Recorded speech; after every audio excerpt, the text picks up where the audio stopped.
following message is transmitted at the request of the Harris County Office of Emergency Management.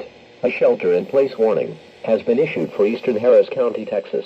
An active industrial fire has resulted in a dense plume of hazardous airborne chemicals moving southeast across the area. Residents must remain indoors immediately.